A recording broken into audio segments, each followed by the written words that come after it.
Land title act, ఈ యాక్ట్కి సంబంధించి మొన్న జరిగినటువంటి ఎన్నికలకు ముందు పెద్ద ఎత్తున దీని గురించి చర్చ జరిగింది. ఈ యాక్టే జగన్మోహన్ రెడ్డి ఓటమికి ప్రధాన కారణమని ఎలక్షన్స్ తర్వాత అనేక మంది వాళ్ళ అభిప్రాయాలను బలంగా వినిపించారు. ఈ యాక్టే జగన్మోహన్ రెడ్డి కొంప ముంచింది అని చెప్పి అంత పెద్ద ఎత్తున టీడీపీ పార్టీ, ఆ పార్టీ అధినేత, ఆ పార్టీ లీడర్లు, వాళ్ళకు ఉన్నటువంటి మీడియా, పవన్ కళ్యాణ్, లోకేష్ బాబు, చంద్రబాబు వీళ్ళందరూ కూడా పెద్ద ఎత్తున ప్రచారం చేశారు. చంద్రబాబు నాయుడు అనేక సభల్లో ఈ యాక్ట్కి సంబంధించి తమ్ముళ్ళు మీ భూములు కొట్టేయబోతున్నాడు, జగన్మోహన్ రెడ్డి చేస్తున్నటువంటి భూమి సర్వేకి సంబంధించి మీరు మోసపోకండి, ఈ సర్వే ద్వారా జగన్మోహన్ రెడ్డి మొత్తం భూములు లాగేసుకుంటాడు, మీ భూములు మీకు మిగలవు, మీరు కష్టపడ్డటువంటి భూములు ఇవి, మీరు ఎంతో అపురూపంగా చూసుకునేటువంటి భూములు ఇవి, ఈ భూములు మిగలాలంటే టీడీపీ కూటమి అధికారంలోకి రావాలా, నేను అధికారంలోకి వస్తే కనుక ఈ చట్టాన్ని రద్దు చేస్తానని చెప్పి ఆయన చంద్రబాబు నాయుడు ప్రతి మీటింగ్లో చెప్పి తన మీడియా ద్వారా కూడా గట్టిగా చెప్పించి అది రచ్చబండల దగ్గర చర్చ జరిగేంత స్థాయికి తీసుకువెళ్ళి ఆ రచ్చబండల దగ్గర పెద్ద ఎత్తున చర్చ జరిగి నిజంగానే జగన్మోహన్ రెడ్డి చేస్తున్నటువంటి సర్వే ప్రకారం మన భూములన్నీ పోతాయి కాబట్టి ఈ చట్టం రద్దు కావాలి కాబట్టి చంద్రబాబు నాయుడిని గెలిపించుకుందామని చెప్పి ప్రజలు కూడా రచ్చబండ దగ్గర నుంచి మొదలు పెడితే మొత్తం చంద్రబాబు నాయుడికి ఓట్లేసి గెలిపించారు ఆయన్ని. రచ్చబండ స్థాయిలో చర్చ జరిగే విధంగా చంద్రబాబు నాయుడు సక్సెస్ అయ్యారు. జగన్మోహన్ రెడ్డి నెత్తి నోరు మొత్తుకున్నాడు, అయ్యా ఈ భూములు సర్వే చేయడం ద్వారా ఎలాంటి నష్టం లేదు, ఏదైతే భూములకు సంబంధించి తగాదాలు జరుగుతూ ఉన్నాయో, మరి కోర్టులకు ఎక్కుతా ఉన్నారో, పంచాయతీలు పెట్టుకుంటున్నారో, ఇవన్నీ జరగకుండా ఉండాలంటే కనుక ఈ సర్వే నిర్వహించడం ద్వారా ఎవరి హద్దు ఏంటనేది తెలుస్తుంది. ఎవరైనా భూములు అక్రమంగా, ఎవరైనా ప్రభుత్వ భూములు ఎవరైనా ఆక్రమించుకుంటే కూడా ఆ భూములను కూడా బయటికి వస్తాయి. కాబట్టి మీ సర్వే నిర్వహించిన తర్వాత మీకు ప్రభుత్వం ఒక కార్డు ఇస్తుంది, మీకు ఆ కార్డు ఇవ్వడం ద్వారా మీకు ఒక సెక్యూరిటీ ఉంటుంది, అదేవిధంగా మీకు ఇన్సూరెన్స్ కూడా ఉంటుంది. ఎవరైనా భూమి అమ్మాలన్నా, కొనాలన్నా, అదేవిధంగా రాష్ట్రానికి పరిశ్రమలు రావాలన్నా, ఎవరైనా వ్యాపారం పెట్టాలన్నా అనేక రకాలుగా ఉపయోగపడుతుంది ఈ సర్వే నిర్వహించడం ద్వారా, ఈ యాక్ట్ ద్వారా అని చెప్పి నెత్తి నోరు మొత్తుకున్నా కూడా ఎవరు విననటువంటి పరిస్థితి. ఎందుకంటే భూమి అనేటువంటిది ప్రతి ఒక్కడికి అపురూపమైనటువంటిది, ఒక సెంటిమెంటు. అర్ధెకరానా, పావెకరానా, 10 ఎకరాల, 100 గజాల స్థలం అనేది చూడడు. భూమి అనేది తన సొంత కష్టార్జితం, దాన్ని అపురూపంగా చూసుకుంటాడు రైతు. ఏ రైతన్నా కూడా ప్రతి మనిషిని నమ్ముకుంటే కడుపు కొడతాడేమో కానీ భూమిని నమ్ముకుంటే ఇది కడుపులు ఇంత అన్నం పెడుతుందని చెప్పి ఆ రైతు ఆ పొలంలో అడుగు పెట్టేటప్పుడు కాలు మొక్కి, తల్లి నేనైతే నా కాళ్ళతో తొక్కుతున్నాను, నన్ను క్షమించమ్మా, నా కడుపుకు అన్నం పెట్టే తల్లివి నువ్వు అని చెప్పి ఇలా వంగి ఆ దండం పెట్టుకొని కళ్ళకు అద్దుకొని ఆ రైతు పూజ చేసి పంట వేయడం మొదలు పెడతాడు. అంత అపురూపంగా, అంత సెంటిమెంట్గా చూసుకుంటాడు ఆ భూమిని. ఆ సెంటిమెంట్తో వీళ్ళు చంద్రబాబు నాయుడు ఆట ఆడుకున్నాడు అప్పుడు. సో ఇలాంటి భూములు కొట్టేయబోతున్నారు జగన్మోహన్ రెడ్డి వస్తే, ఆర్డీఓ కానీ ఎంఆర్ఓ కానీ వీళ్ళ పరిధిలో ఉండదు, సపరేట్ ఒక కమిటీ వేస్తాడంట. ఈ కమిటీ వేసిన తర్వాత ఇక మీ భూములు అనేవి ఉండవు, జగన్మోహన్ రెడ్డి కొట్టేస్తాడని చెప్పి బలంగా నమ్మించాడు. సెంటిమెంట్తో ఒక ఆట ఆడాడు.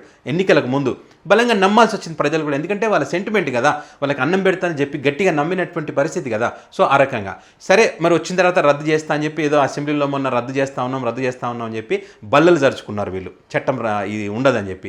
అయితే అదే రోజు నిర్మలా సీతారామన్ ఏమేం చెప్పారు, ఈ ఏదైతే భూములు సర్వే నిర్వహించినటువంటి రాష్ట్రాలకు 50 సంవత్సరాల పాటు వడ్డీ లేనటువంటి రుణాలు ఇస్తామని చెప్పి నిర్మలా సీతారామన్ చెప్పిన తర్వాత మన బాబు ఆల్రెడీ యూటర్న్ బాబు కదా, ఇంక ఈ బాబుకి యూటర్న్ పెట్టాలో, న్యూ టర్న్ పెట్టాలో, ఇంకేదైనా కొత్తగా టర్న్ పెట్టాలైతే తెలియదు. ఇలా ప్రజల సెంటిమెంట్తో ఆట ఆడుకుంటే నిజంగా బాధ అనిపిస్తుంది. ఇప్పుడు ఆ వ్యక్తి మళ్ళీ ఏంటి, ఆ శాఖకు సంబంధించినటువంటి మంత్రి చేత మళ్ళీ మేము భూములు సర్వే నిర్వహిస్తామని చెప్పి చెప్తా ఉన్నారు. అంటే గత 100 సంవత్సరాలుగా ఎవడు చేయనటువంటి పని చంద్రబాబు నాయుడు స్వయంగా చెప్పాడు కదా, నేను హెలికాప్టర్ల ద్వారా కెనడా నుంచి పిలిపిస్తే కూడా సర్వే నిర్వహించలేకపోయానని చెప్పి. మరి అదేవిధంగా జగన్మోహన్ రెడ్డి ధైర్యంగా సర్వే నిర్వహించారు, వాళ్ళకు ఒక సెక్యూరిటీ ఉంటుందనే ఉద్దేశంతో సర్వే నిర్వహించారు. ఆ సర్వే సందర్భంగా వీళ్ళకు భూములు టీడీపీ ప్రభుత్వంలో ఉన్నప్పుడు ఎన్ని భూములు ఆక్రమించుకున్నారని దానికి సంబంధించి చాలా భూములు బయటపడ్డాయనే ఉద్దేశంతోనే, మళ్ళీ జగన్మోహన్ రెడ్డి అధికారంలోకి వస్తే ఇంకా బయటపడతాయనే ఉద్దేశంతోనే ఆ రకంగా వాళ్ళు ప్రచారం చేసినటువంటి పరిస్థితి అప్పుడు. కాబట్టి అప్పుడు ఎన్నికలకు ముందు ఆ రకంగా ప్రచారం చేశారు. ఇప్పుడు వచ్చిన తర్వాత మళ్ళీ ఈ రకంగా మాట్లాడుతూ ఉన్నారు. మళ్ళీ అది తప్పన్నటువంటి వ్యక్తులు ఈరోజు మళ్ళీ మేము సర్వే చేస్తామంటే ఇక్కడ మళ్ళీ కేంద్రం చెప్పింది కదా ఖచ్చితంగా చేయాల్సిందని చెప్పి చాలా రాష్ట్రాల్లో ఇది అమలు చేస్తూ ఉన్నారు. ఖచ్చితంగా ఇక్కడ కూడా అమలు చేయాలని చెప్పి మొన్న చెప్పినటువంటి పరిస్థితుల్లో మళ్ళీ అదే జగన్మోహన్ రెడ్డి చేసినటువంటి పని వీళ్ళు చేసినటువంటి పరిస్థితి. అంటే ఇప్పుడు మీరు భూమి సర్వే నిర్వహిస్తున్నారు కదా, ఎలక్షన్స్కి ముందు మేము అధికారంలోకి రావడం కోసం అప్పుడున్నటువంటి ప్రభుత్వం మీద అభాండాలు మోపాము, ఆరోపణలు చేశాము, ఆ విధానం మంచిదే, మేము ఇప్పుడు అధికారంలోకి వచ్చినాం కాబట్టి మేము కూడా ఆ సర్వే అనేది నిర్వహిస్తాం, ప్రజలకు మేలు జరిగేటువంటిది ఇది సర్వే, దీని ద్వారా ఈ సర్వే నిర్వహించడం ద్వారా మనకి కేంద్రం నుంచి మరి వడ్డీ లేని రుణాలు కూడా వస్తాయి, కాబట్టి ఈ రకంగా వాళ్ళ ప్రజలకు చెప్పి మమ్మల్ని క్షమించండి అని చెప్పి మీరు సర్వే నిర్వహించండి, కనీసం కొంచెమైనా నష్టం మీకు జరగకుండా ఉంటుంది, ప్రజలకు కనీసం అర్థమైనా అవుతుంది. సరే ఏదైతే ఏముందిలే కనీసం రాష్ట్రానికి కొన్ని వడ్డీ లేని రుణాలను వస్తాయని చెప్పి ప్రజలు అర్థం చేసుకోవడానికి అవకాశం ఉంటుంది. ఈ మాట చెప్తే మీకు కూడా విలువ ఉంటుంది. ప్రజలకు క్షమాపణ చెప్పకుండా సర్వే నిర్వహిస్తే కనుక ఖచ్చితంగా రాష్ట్ర ప్రజలు వీరందరూ కూడా రచ్చబండల దగ్గర చర్చ జరగాలి. చర్చ జరిగిన తర్వాత ఎవరైతే సర్వే నిర్వహించడానికి వస్తారో వాళ్ళందరినీ కూడా రాష్ట్ర ప్రజలు ప్రశ్నించాల్సినటువంటి అవసరం ఉంటుంది. ఎందుకంటే ఇలా ప్రజల సెంటిమెంట్తో ఆటాడుకొని ప్రజలను మోసం చేసి అధికారంలోకి వచ్చినటువంటి వ్యక్తులకు ఇదొక గుణపాఠం కావాల్సినటువంటి అవసరం ఉంది. అది జగన్మోహన్ రెడ్డి, చంద్రబాబు నాయుడు, ఇంకొకరా అని కాదు. మీకు సంబంధించి మోసం జరిగినప్పుడు మీరు ప్రశ్నించాల్సినటువంటి అవసరం ఖచ్చితంగా ఉంటుంది.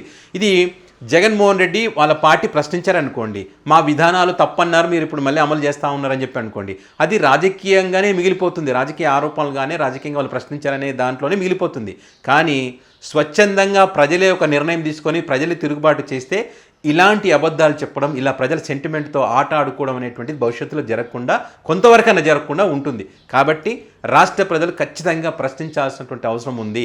మీ నియోజకవర్గాలకు, మీ ప్రాంతాలకు, మీ గ్రామాలకు సర్వేలు చేయడానికి వచ్చినప్పుడు క్రమంలో, ఈ సర్వేలు చేయడానికి వచ్చినటువంటి క్రమంలో ఖచ్చితంగా మీరు ప్రశ్నించండి, నిలదీయండి. మీరు చెప్పండి, మీరు అప్పుడు ఎన్నికల ముందు మీరు చెప్పింది అబద్ధం, మీరు అనవసరంగా ఆరోపణలు చేస్తామని చెప్పి మీరు తప్పు ఒప్పుకోండి అని చెప్పి వాళ్ళని నిలదీస్తే అప్పుడు ఇంకోసారి ఇలాంటి చెప్పుకుండా ఉంటారు. ఏదేమైనా కూడా మరి ఇంత 40 సంవత్సరాల ఎక్స్పీరియన్స్ ఒక పెద్ద మనిషి అనేటువంటి చంద్రబాబు నాయుడు ఇన్ని రకాలుగా అబద్ధాలు చెప్పి ప్రజలను ఏ రకంగా మోసం చేయాలనిపిస్తుంది అనేటువంటిది అర్థం కాని పరిస్థితి.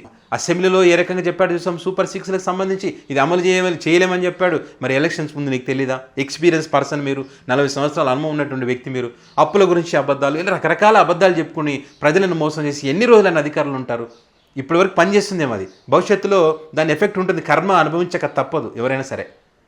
కాబట్టి కనీసం ఇప్పటికైనా మీరు చెప్పినటువంటి అబద్ధాలు, మేము అబద్ధాలు అయితే చెప్పాము అధికారంలోకి రావడం కోసం, కానీ చేయలేని పరిస్థితిలో ఉన్నామని చెప్పి నిజాయితీగా మీరు ఒప్పుకొని నిజాయితీగా చెప్పండి. ఇప్పుడు కూడా గత ప్రభుత్వాల మీద అబండాలు వేసి కాలం గడుపుకుంటా అంటే మాత్రం తీవ్రమైనటువంటి నష్టం అయితే జరుగుతుంది.